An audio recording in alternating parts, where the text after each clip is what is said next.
welcome. Hey, everybody.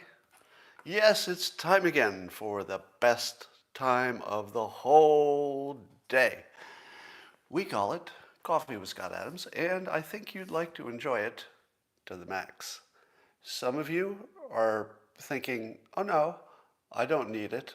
I'll be fine without the simultaneous sip. Will you? Will you really? Well, I wouldn't want to try it if I were you, but hey, it's your life. It's a free country. But for the rest of you who would like to maximize your experience, connecting with people all over the world simultaneously, all you need is a cupper, mug, a glass, a tankard, chalice, a stein, a canteen, jug or flask, a vessel of any kind. And happy birthday. Also, it's time for the unparalleled pleasure, the dopamine of the day, the thing that makes everything better. That's right.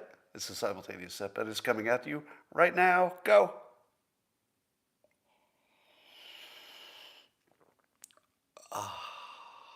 And if this is the first time you've caught one of these live, congratulations. You are on it. And I think that should be commended. Well, there's some new research into LSD, and the research says there's a hypothesis that suggests that psychedelics will unwind the influence one's prior beliefs have on the brain, allowing thoughts to flow more freely, unimpeded by past assumptions. There were two ways to discover this to be true. One way was to do science and research it. The other way is to do a psychedelic. Because you know who could have told you the answer of this research question? Everybody who took a psychedelic. Everybody who took a psychedelic will tell you that their previous assumptions and the frame that they had for reality just gets blown up. And that's the weird thing. The big thing that you take away is that you can view the world completely differently, and here's the important part. You can view the world completely differently, and it still works. That's the thing that you'll never forget. Because if you see the world looking differently and it all doesn't work, more like a dream, if you have a dream, things don't sort of make sense and it doesn't work. So a dream would be a view of the world that's just random and, it's not built to work. But you could be tripping your balls off and still order an Uber and go to the beach, right? It still works. Reality still works, even when it's completely different. And once you realize the subjective nature of reality, then a lot of those things you thought were problems that were going to end you, such as even depression, even neuroticism, or anxiety, I think, more so. There's lots of evidence to show that psychedelics can just wipe out a whole number of mental problems that are more acquired problems as opposed to organic, I think. I think that would be the difference, but I'm not positive about that. So when I talk about the golden age coming, this is one of the biggest parts. The fact that psychedelics, mushrooms in particular, I think, are becoming, they're moving solidly into the mainstream, no doubt about it. And that happens, of course, because there's a certain age of people, and when they get in power, suddenly they're people who have done psychedelics, and suddenly it doesn't seem too bad to them now that they're in power. So I think maybe the next 1 to 3 years, something gigantic is going to happen with psychedelics. And it won't just change how you feel about stuff. It will change the world. Because how you feel about stuff depends how you act, and how you act changes the world. So there's something really, really big coming in this domain, and I don't know exactly how it's going to turn out, but I think mostly positive. And maybe not even mostly. It could be something like one of the greatest things that's happened to civilization. It could be that big. And that's not an exaggeration, by the way. Anybody who's experienced psychedelics, I think 80% of you would agree with that statement, that it's going to transform civilization. It won't just be a thing that's happening. Cernovich says, I'm seeing in the comments, Mike Cernovich says that calling it plant medicine is a better frame. Maybe. Yeah, might go down better with the public. There's a story about Naomi Osaka, one of the best female tennis players in the world, just pulled out of the French Open. She was getting a lot of heat because she was refusing to do media interviews, which of course is an essential part of the job of being a top athlete. You don't really get to not do the interview because that's part of the show, right? And people are paying you a lot of money to put on a show. You can't just skip an important part of it. But she decided to pull out of the French Open entirely.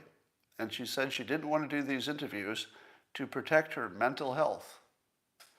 What the hell does that mean?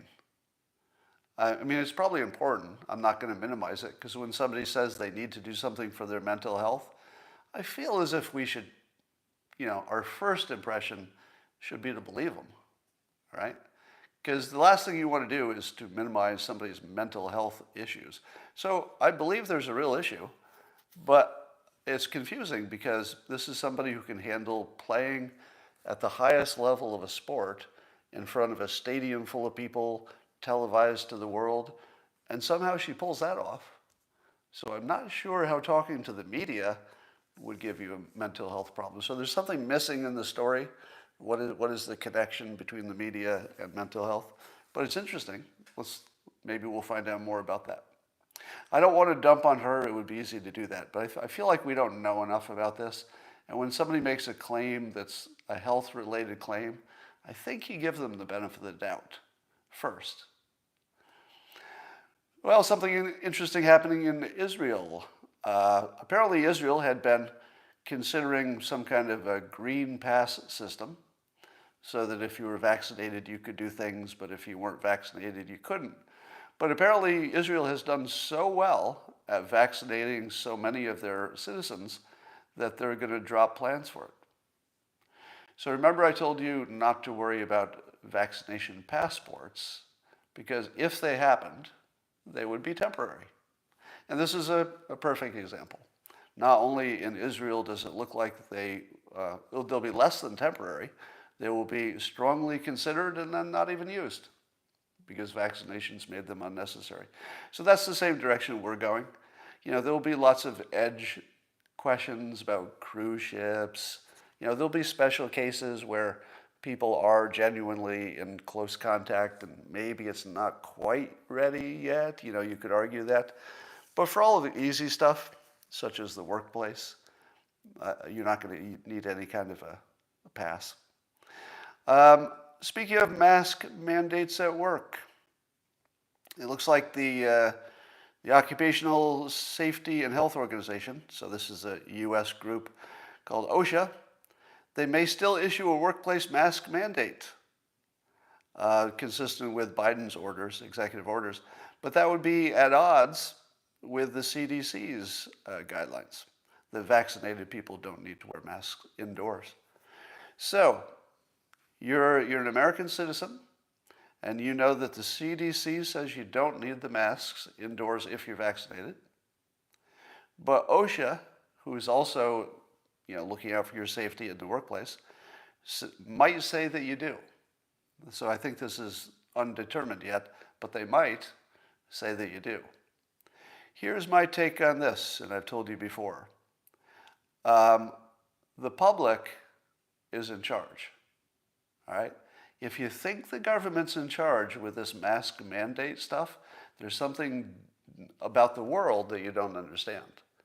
The government's not in charge. The people will decide when they're done with masks and where. And they'll decide by just doing it. Because if enough people do it, it's unarrestable, right? There's no recourse.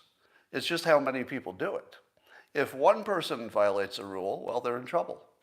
2 people, probably in trouble. 3 people, they're in trouble. 4 people, they're probably in trouble. 1,000 people, nobody's in trouble. If 1,000 people decide, well, today's the day, no mask. And I think that in the workplace, specifically the workplace, I can't imagine any workplace that I've been in where we wouldn't walk into the workplace and say, hey, everybody, let's have a meeting. The OSHA says this, CDC says this, what do you say? And the meeting would say, if you're vaccinated, take your mask off. And that would be it.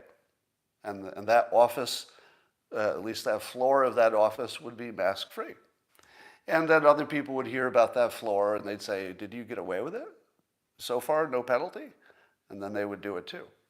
So the next 30 days, the public will completely take control of this issue. Again, not counting stuff like cruise ships, right? There will be special cases, and I don't think the public is quite qualified for those. But when you talk about something like the workplace, and the CDC has already weighed in about the risks, I do think the public is qualified to make a decision about their risk-reward, and the public will make that decision. So don't ever believe that the government's in charge. You know, they're in charge in an emergency. They're in charge in some specific situations, but they're not in charge. The public is always in charge. They just have to choose to use their authority or not. That's the only decision. It may be that if OSHA gets away with this, you'll see more remote work, and maybe that's good. You know, there's an argument to be made that the best thing that could happen is for OSHA to require masks at work, in the workplace, and that will cause people to say, okay, I'm not going to work. I'll just work from home. And if it's a little bit more pressure on making that happen, maybe that would be good. I don't want to see masks in the workplace if you're vaccinated, but, you know, anything could happen. I've got a warning for you, and maybe you're already aware of this. This is a big, big warning. And I don't know if there'll be anything more important than this that'll happen in the next several months, you know, short of a war breaking out. And it goes like this. The end of the pandemic is going to cause a mental health crisis bigger than the pandemic itself. Now, how many of you know why that is? In the comments, let's see if you can tell me why. So this is the statement. We do know that the pandemic almost certainly has caused more mental health problems. Definitely, wouldn't you say? My prediction is that the end of it, you know, the period where you're transitioning from pandemic to non-pandemic, will be way worse for mental health, like way worse, like by a factor of 3, something like that. It won't even be close. And let me tell you why. You're not used to seeing people. You're also not used to your old routine. You don't know who you are anymore. We have to figure out who we are. I was reading an article that a lot of relationships maybe stayed together during the pandemic, but will probably be ripped apart as soon as your requirements for what you need to do and not do change. So I would expect massive divorce, massive mental illness, and probably violence, you know, that comes with it. And I've noted, by the way, that mental health is usually the worst in June. Now, in a normal year, mental health is definitely the worst in June, in my observed opinion. I don't know if there's any science to it. But observationally, when kids get out of school in June, at least in the United States, all of your routines change, and you just flip out. Like the family can't figure out who's doing what when, and the stress goes through the roof, and easy things become hard things. And so anytime you have a massive civilization change of schedule, people flip out. So the end of the pandemic is going to be one of the biggest mental shifts we've ever had to have. And I've got to tell you, I'm already feeling it. Yesterday, for example, I was insanely bored, like really, really bored. And I thought to myself, well, I'm bored, but realistically, where I live, I can kind of do most things, right? I can now go to a restaurant, don't even need my mask. I can ride a bike. I can even join my gym again. I need a mask in the gym, but I can join the gym again. I can go to the gym. So I can do almost anything. I can travel. And I didn't like it. I didn't like it at all. So in other words, freedom caused a mental illness. And I think that that's actually normal. As soon as you get more freedom and you can't just follow your routine, you're going to flip out. Now, not all of you. Some of you will just be much happier, and that's the end of the story. Everybody's different, right? But it's a warning. If everything I know about the human mind and the way we think is true, and I'm pretty confident it is, there's going to be a massive mental health problem over the summer, and probably lasting into the fall. But be ready for that, and when it happens to you, you'll expect it. Maybe you can handle it better. Rasmussen has a interesting poll today about race relations, asking the question, are race relations better in the United States since the election of Joe Biden? And what do you think people said? Are race relations better or worse under Biden? What do you think? Well, the answer is 28% said it's better. But more people, 39%, said it's worse. As you might imagine, more conservatives said it's worse than liberals. So people basically support their team. But so conservatives said only 12% said it's better, but liberals said 54% said it's better. Then the follow-up question, has life for Black Americans gotten better or worse since Biden was elected? 22% said it's gotten better. 29% said it got worse. So how do you explain that Biden gets into office, presumably, according to a lot of people on the left, replacing the worst person who ever lived, Donald Trump, a racist, they say. So if you get rid of Trump and you bring in Biden, Obama's ex-vice president, he's got a bunch of plans now for a whole bunch of racist policies I'll talk about in a minute, but they're racist in a way that would help Black Americans, and yet they feel it's getting worse. What's going on? It's the news, right? The news makes us think things are getting worse no matter what is actually happening, because the news needs you to think that race relations are getting worse. It's just the news. Do you think race relations are getting worse? Well, yes, because of the news. So the news has this ability to make things worse and then assign the blame to other people, which is the world we live in. Speaking of messed up things, Twitter user Alan McLeod, points out that the Washington Post let somebody who's on the board of directors of a military drone company, they make military drones, writes an opinion piece in the Washington Post saying that to avoid wider war, Iran must be deterred with limited U.S. military strikes. Do you know how you do a limited U.S. military strike? What would make it limited? What kind of military assets would you likely employ if you wanted your military action to be limited? Could it be drones? Maybe? Drones? Yeah. So the Washington Post runs an opinion piece from a drone maker guy, a guy who's on the board of directors of a drone maker, saying we should do some more war that just happens to use some drones. He might own some stock in that company. What do you think? Do you think somebody on the board of directors owns some stock in the company? Yeah. And did the Washington Post say, beware of this opinion because it's coming from somebody who would make a lot of money if you bought into this opinion? I don't believe they did.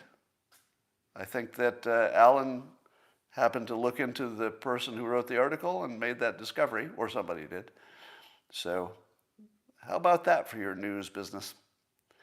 Michael Flynn raised some eyebrows. Was it yesterday? He made the comments at some event in Dallas, which is reported to be a QAnon conspiracy event. I don't know if it was. But Flynn was asked this question on stage. Somebody said, I want to know what happened. I want to know why what happened in Myanmar can't happen here, meaning a military coup. And so this is a member of the audience asked Michael Flynn when Flynn was on stage. And here was Flynn's answer. No reason, I mean. It should happen here. No reason. That's right.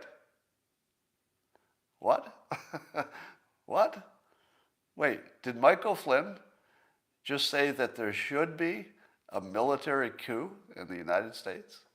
Now, that's how the news is handling it. Is that what he said? Now, this is all we know, and as far as I know, this is not a Rupar video, meaning I don't think it's selectively edited. It looks like he actually said that. If I'm wrong about that and it's selectively edited, somebody let me know in the comments. But I don't think it was. So what do you make of that? A military person from this country, retired, but a general who had lots of access at the highest levels of intel, at least at one point, and he says that there's no reason we shouldn't go the way of Myanmar, I can't pronounce. It should happen here. What do you make of that? All right, here's what I make of it. First of all, I don't think too many people are taking this seriously. And I'm not worried that this will form some kind of violent revolution. But if you were to take, let's say, all of the 370 million people in America, whatever the number is, if you round up all the Americans that there are, and then I ask you this question, out of all the Americans, is there one American who has a right to call for a violent revolution in the United States? And of all of them, and of all the Americans, who's the one person you say to yourself, okay, if he said it, all right, I can get that? Michael Flynn. Now, I'm not going to say that he said something that was good or smart or beneficial to the country. So I'm not going to back him in his opinion. I rebuke his opinion.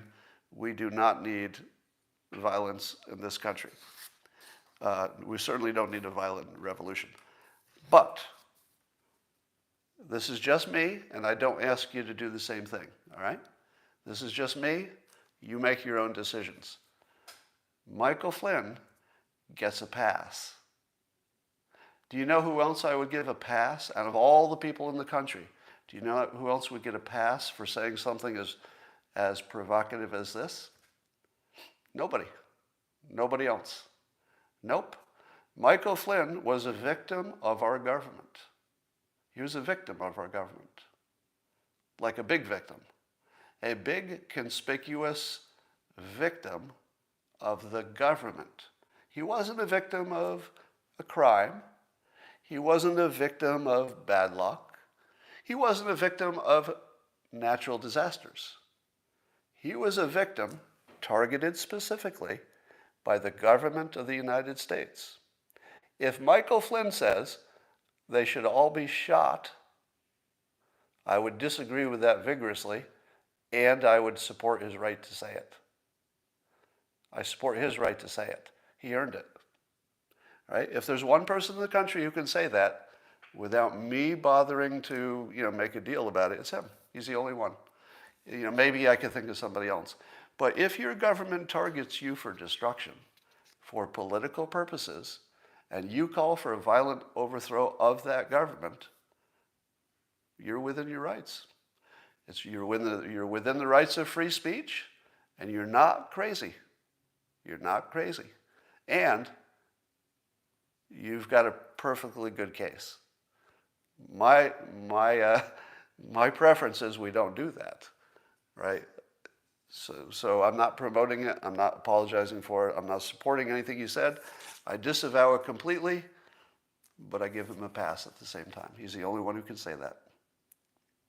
All right. So CNN has described the blocking by the Republicans of the so-called January 6th Commission to look into it. So CNN is calling the blocking of that commission a gut punch to democracy.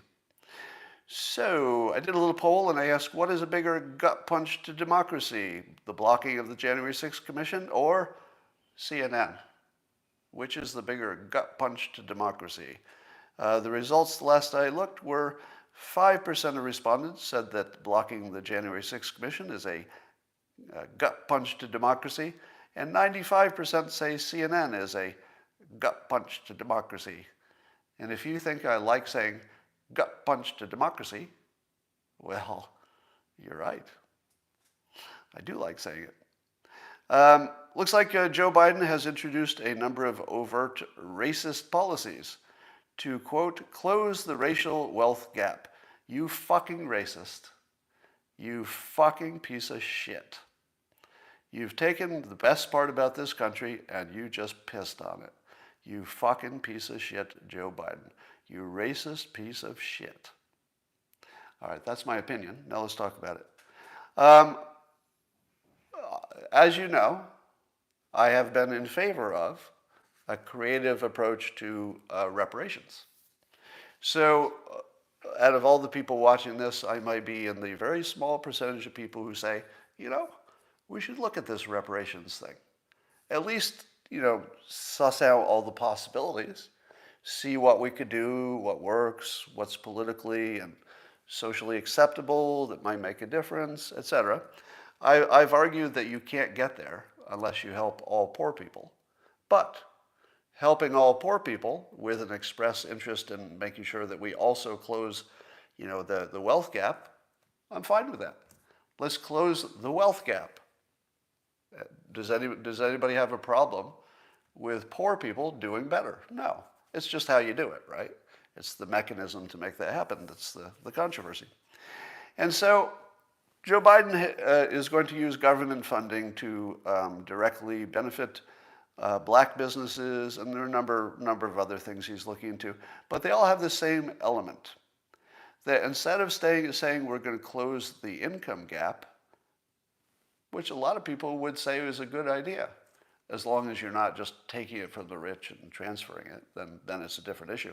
But if you could make poor people richer, I feel like everybody likes that, if you can figure out how to do it. So Biden has figured out how to do reparations.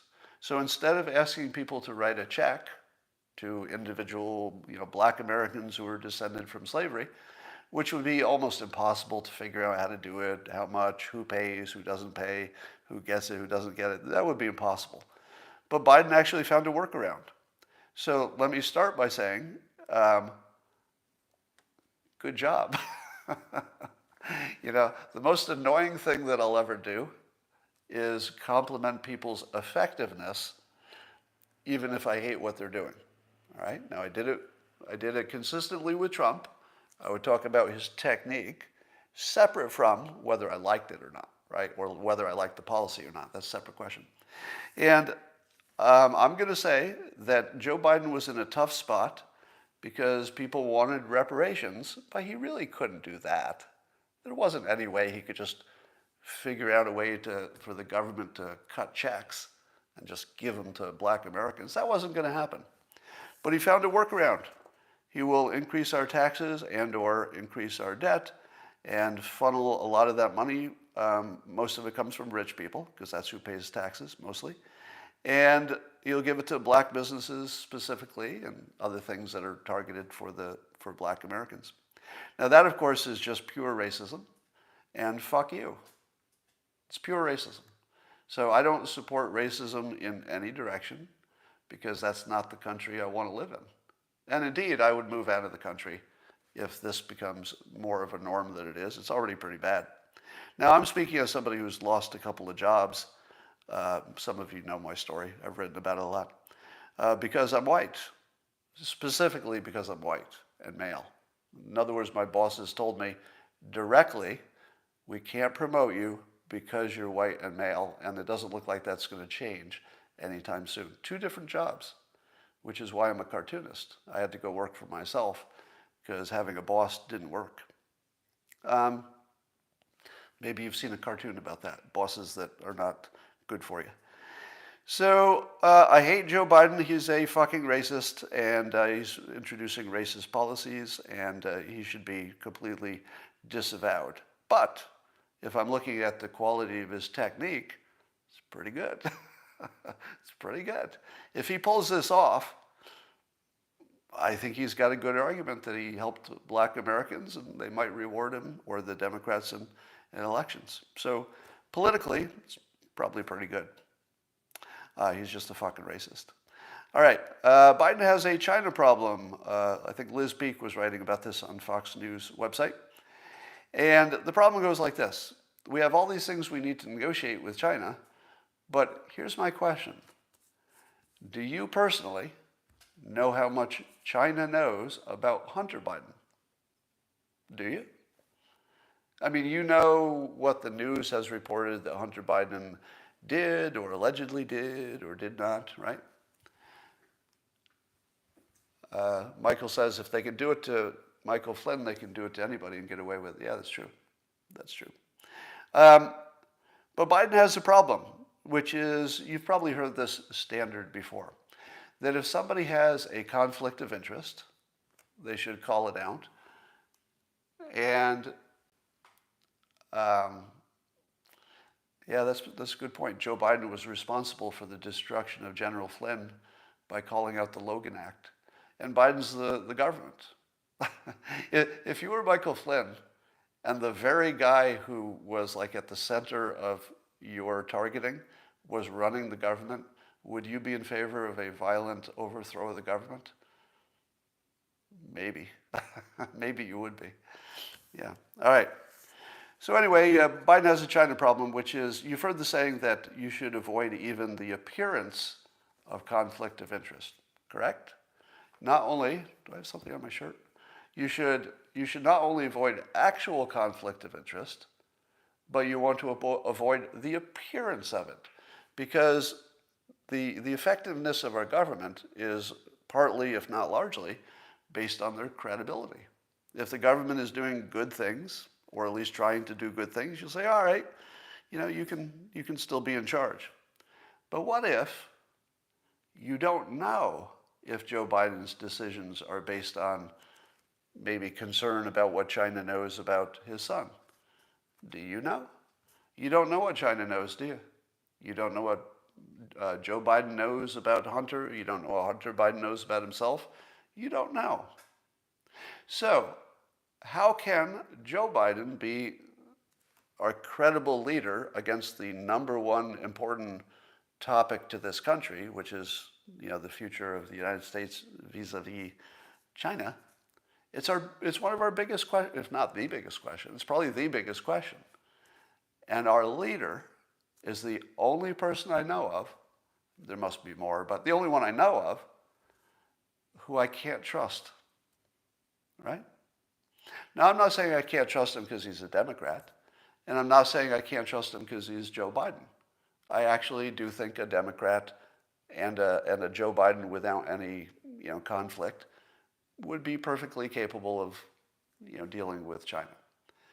But somebody whose son might be a risk, I don't think so. I don't think we can trust Biden on any China question. So what do you do about that? Well, I almost think that Biden should recuse himself.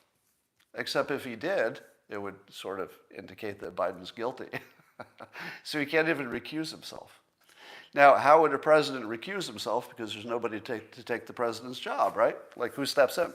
And the only way I can imagine would be to set up some kind of a commission of people who are not Joe Biden, and they could be just Democrats because they would report to him, and have that commission come up with recommendations, and the commission would not have a bias, and then you would see if Biden uses what they come up with, but you'd be concerned that they would be co-opted to do whatever Biden wanted, so maybe that wouldn't work either. Ken Davis says, this marks 5 episodes where you haven't made me mad. Try harder. Well, Ken, I think transgender athletes should have every right to compete anywhere they want. Actually, I don't believe that. What I do believe is that all athletes should be competing against people who are of similar capabilities. I don't think that their genders should matter. So I don't think that we should be having men's teams and women's teams only. I think we should also have co-ed teams. And then people can just play with the, whatever level that they're capable to play with. So I don't believe that we should keep the teams the way they are, with just women and just men, and then throw some transgender athletes into the mix and hope it works out, because it won't. Obviously it won't. So my point on the transgender thing, which I don't know if I ever said it clearly, is people are not broken. The system of how we organize and do sports is completely broken. And if you think that the problem is with the people, I don't think that's a good way to organize society. I think we should always say, okay, people, you're all really different, but none of you are broken, right? For our purposes, you're all just different. We're not going to judge you. You're just different. And if you have a system that can't handle the differences among people without breaking, well, your system's broken. It's not a problem with the people. People are fine. We're all different, right? Get over it. Make a system that works when you know people are all different. If you can't make that system, don't complain about the people. And it would be easy to make that system. I've been in such a system. I've been on co-ed teams in which the gender didn't matter at all. It only mattered if you could play at the level of the other players. That's all. Didn't matter anything else. And I'm seeing in the comments the issue of transgender on minors. I don't approve of transgender surgery on minors. Let me say that clearly. I don't approve of that. Unfortunately, it's also not my decision, because I do approve of the parents being able to control the fate of their family. And that's not always going to be good, right? Sometimes they're going to make bad decisions, sometimes tragic decisions. But I don't think I should be making that decision for some other family. I just think it's a mistake, and unambiguously a mistake. If those kids want to make those decisions later in life, that's different. All right. All right. Forget that one. I can't get over this fact that the surveys show that people who are very liberal, especially the white women, have way more mental illness than other people. And here's a question I don't really know has been answered. Scott's silly argument. Well, I will hide you, so you disappeared. You can tell me what's wrong with my arguments. That's always acceptable. But if you write in all caps, Scott's silly argument, then I got to deal with you. I got to take care of that. All right. So what do you think? Do you think having a mental disorder makes you more likely to say you're very liberal? Or does being very liberal cause a mental illness? Which one causes the other? Or is there any causation? Maybe it's just a correlation that has nothing to do with any causation. What do you think? Because I feel like it might be both. It might be that having a mental illness causes you to be very liberal, because there's a lot you have to accept that doesn't quite fit the rational model. But it could also be that buying into a certain set of fears and a certain frame of how the world works and whether you're a victim or not could cause you mental illness. Yeah, I think it's bidirectional, like a lot of things are. In fact, if you had a new situation and you said, oh, there's some cause and there's some effect, and you don't know anything about anything, your best guess is that it's bidirectional, because a lot of things are.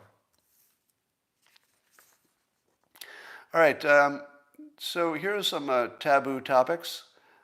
We can't talk too much about whether your phone causes mental illness, because nobody wants to get rid of their phone. And the companies that make them make a lot of money, and we just don't want to talk about that too much, even though we know it's a giant problem. We don't want to talk about whether fake news causes mental illness, because of course it does. Of course it does. And I would think that watching CNN would cause mental illness. Not a joke. Not a joke. It seems to me obvious that if you watched CNN and MSNBC, you would get mental illness. And I'm not joking about that. That's just dead serious. And it's not partisan. It's just observational. I look at the things they say. Imagine, for example, that you thought you really lived in a country in which the president had really said that neo-Nazis were very fine people. Now, most of you watching this know that that didn't happen. It was a fake edit, and that he said exactly the opposite strongly. But maybe 3/4 of the country believe that actually happened. Imagine if you thought that happened. I mean, seriously. Imagine if you believed that actually happened, that you were living in a country where the president praised white supremacists right on TV. How would that make you feel? Well, I feel like I'd have some mental illness. I'd have a little bit of anxiety. I'd get a little bit depressed. I'd feel like we're doomed. So yes, CNN causes mental illness. There's no doubt in my mind. I mean, obviously you have to wait for a scientific, well-controlled study to know for sure. But do you? Do you really need to wait for the study? Sometimes things are a little too obvious. You don't have to wait for the study. But I could be wrong. I always try to keep that recording going. By the way, this is a trick that I teach you in my book, Loser Think. That is good to, when you have a strong opinion about something, especially if you're really certain. Sometimes when you state your opinion with certainty, just cap it off with, but I could be wrong. It's just a good hygiene for your brain. You should always remind yourself, especially when you're certain, but I could be wrong. It gives you a little mental out. Because I don't know this for sure, but I think it gives you a little protection against cognitive dissonance.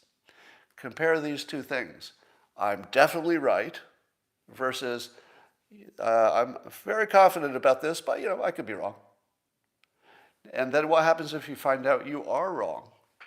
Well, the person who says, I'm definitely right, will be triggered into cognitive dissonance because they don't want to be wrong. That's what causes cognitive dissonance.